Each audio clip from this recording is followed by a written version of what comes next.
تو ہم اس میں کامیاب نہیں ہوئے. اس میں امریکہ کے بھی اسٹیپس تھے جو کہ غلط نہیں ہونے چاہیے تھے, لیکن پاکستان نہیں کر سکا, کیونکہ جہاں تک میری اپنی ذاتی رائے ہے, اور میں بڑا بلنٹلی اس کے بارے میں بات کرنا چاہوں گا, کہ پاکستان طالبان کو افغانستان میں ایک اسٹریٹجک ایسٹ کے طور کے اوپر ٹریٹ کرتا ہے. سو طالبان کو افغان طالبان جو ہے ان کو ایلیمنیٹ کرنا یا ختم کرنا پاکستان کے اسٹریٹجک انٹرسٹ میں نہیں گردانتا. کنسیکوینٹلی ایک لیول آف انفلوئنس بھی موجود ہے اور لیول آف پیٹرنیج بھی موجود ہے, اور یہی چیز جو ہے یہ امریکہ کو اور دوسری ویسٹرن ورلڈ کو, مغربی دنیا کو, یہ ان کو کھٹکتی ہے, اور وہ کہتے ہیں آج طالبان جو بنے ہیں, یا یہ کہ ہم طالبان کو ڈیفیٹ شکست نہیں دے سکے, اس کی بڑی وجہ پاکستان کی یہ پیٹرنیج ہے. یہ ہمیں بار بار نظر آتا ہے. تو ہمیں کچھ ضرور ہے کہ ہم اندر اپنے جھانکی ہم کیا کر سکتے ہیں, بیکاز ہم کمپلیٹلی ایک آئسولیٹ ہو کے جو ہے وہ ہمارے لیے I get your point. Michael, there's debate here in Pakistan of what we should do with the terror groups here. Of course, there are lots of people here who believe that it's in our own interest to wipe out terrorism from Pakistan groups from here, but at the same time there is an expectation from Pakistan to wipe out, let's say, the Haqqani network, or bring the Afghan Taliban to some kind of peace talks with the Afghan government. Now, how realistic do you think is that? Does the West, does the US really expect that, and if that does not happen, what will be the consequences? But here in Washington, there's a view that the only option in Afghanistan is to have a reconciliation process with the Taliban. I think it's very unrealistic because, as I've said many times before, the Taliban is not going to want to step off the battlefield so long as it believes it's winning the war, and it does believe it's winning. One thing, what I do think is notable about developments in recent days and recent weeks, you've had this direct appeal from the Afghan government to the Taliban to come talk, to lay down its arms and negotiate. A very generous offer that was made by Ashraf Ghani. The Taliban really did not respond to that. At the same time, the Taliban has offered to the U.S. Negotiations if the U.S. stops fighting. Yes. The problem is there's a disconnect because Afghanistan and the U.S. Taliban to talk to the Afghan government, whereas the Taliban wants to talk to the U.S. Now, where does that leave Pakistan? Yes. Yes, but the Taliban has not really responded to that request. The question is, does the US really expect Pakistan to do this? And if they do, and Pakistan does not deliver, what will be the consequences? Is it going to be that we are going to lose our non-NATO allies? A real threat? I mean, I'm asking you this question again because we've heard this again and again from the US administration, particularly with the Trump administration.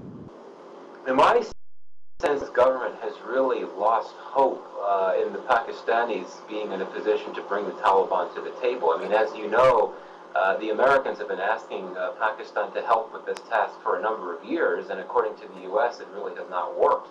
And I think our efforts to not necessarily sideline Pakistan from a reconciliation process, but really we're seeing efforts that are being made directly from the Afghans to bring the Taliban to the table.